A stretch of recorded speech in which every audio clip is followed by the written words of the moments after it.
So it's got been about, I don't know, 6 weeks or so since I was last down at the van. I don't know if you can hear it, but the engine's on. I was actually surprised it started. So whatever the previous issue that I had with the battery was, that seems to have fixed itself. So this video is going to be mainly more for me really, because it's been so long I can't actually remember where I was.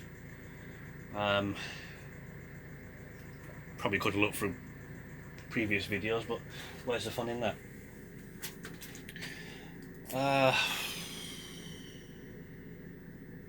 Yeah, so at the risk of repeating myself, I'm going to try and find another one of these doors and just get rid of the tail lift and put another door there.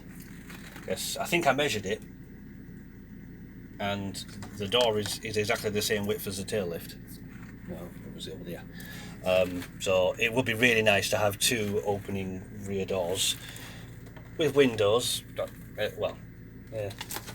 Shame they're not opening windows, but you know, it's not too bad, I guess. So from looks of things, looks like I've still got to finish off bits of the insulation. Up there, I don't know if, and obviously the ceiling as well. I think I've ran most of my wiring. Yeah, so I got that blue mains cable there. I've got two here, which is going to be like the kitchen kind of area.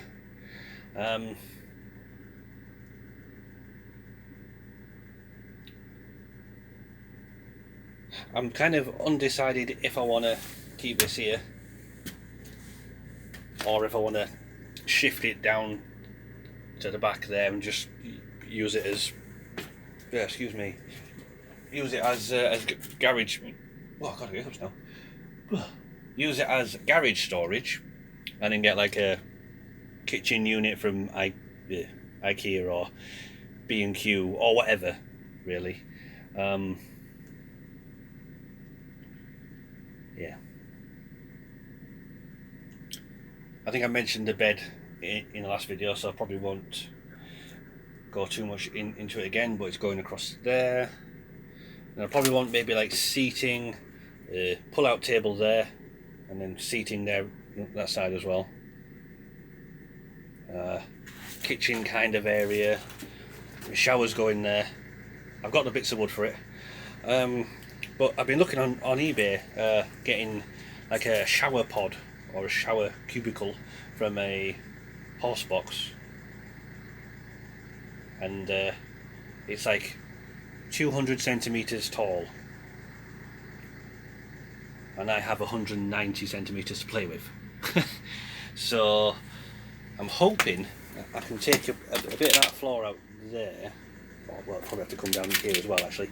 Take a bit of the floor out, and we should just have enough height to get that pod in, because then it's pre-sealed. All I've got to do is run some hot and cold pipes to it, and obviously 12 volt supply for the light in there and the fan, and then that's that sorted. I don't have to faff around sealing my own walls. You know, I've seen people that get that plastic, well, it's not perspex, I know what it is, but it's like plastic sheeting, and they literally build their own, and then they put caulking down the gaps. And I'd try that, but it would just be my luck that I'd end up having this long-standing leak that I'd just not be able to bloody fix. So I'm just going to try and go for this pre-sealed blooming cubicle shower pod thingamabobber. And then that's one less headache. I don't have to worry about leaks and everything, hopefully. I don't know if this was in the last video, but this is where I decided to put the electrical distribution bit, which is where it was when it was an ambulance, so I figure that's probably the best place for it anyway. Obviously there's a few things I've kept some of the relays for the indicators, reverse lights and such, because it kind of makes sense. Trying to reuse the original ambulance connectors as well, because again that kind of makes sense. So we've got the input ones there. These are all the outputs, so that's going to the indicators.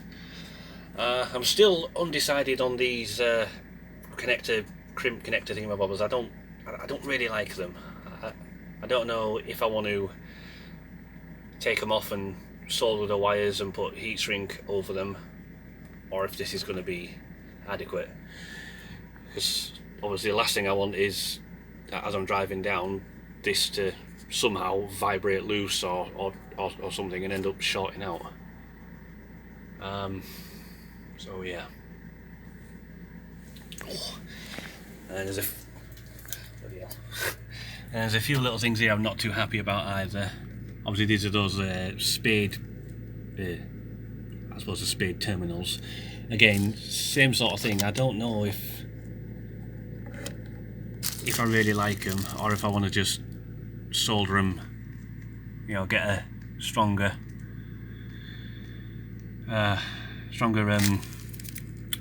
connection. So yeah, still got to figure out what some of these wires are.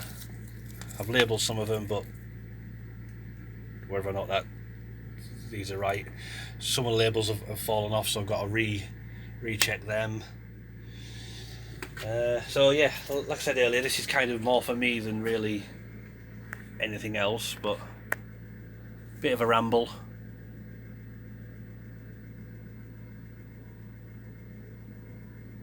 Progress has obviously halted for the past, I don't know, 6, 7, 8 weeks maybe.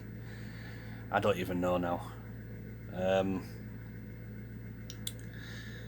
Obviously the plan is to get my license, which you know, clever me bought a 5-ton ambulance without having the correct entitlement to drive it. So at the moment it's kind of stuck here. Obviously I've driven it on private land, as you may have seen a couple of videos ago, well, half a dozen or so, but obviously that's on private land, so that doesn't matter, kind of. So yeah, it's going to cost me, I think, something like 1,300 quid all in, but then obviously I get to use that entitlement to potentially change jobs or whatever. So yeah, I don't know how many people are actually watching this video this far in, but one thing I should have done was kept more of these blooming cupboards. I could have built something with them, but no, I was far too busy trying to get it stripped. So yeah, that's one mistake I definitely made. Oh, and not buying things in bulk.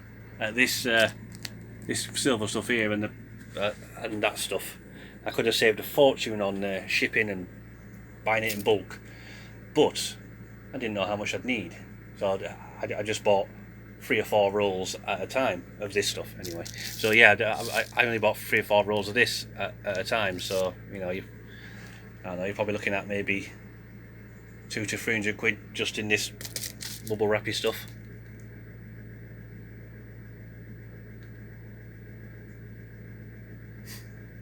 But anyway,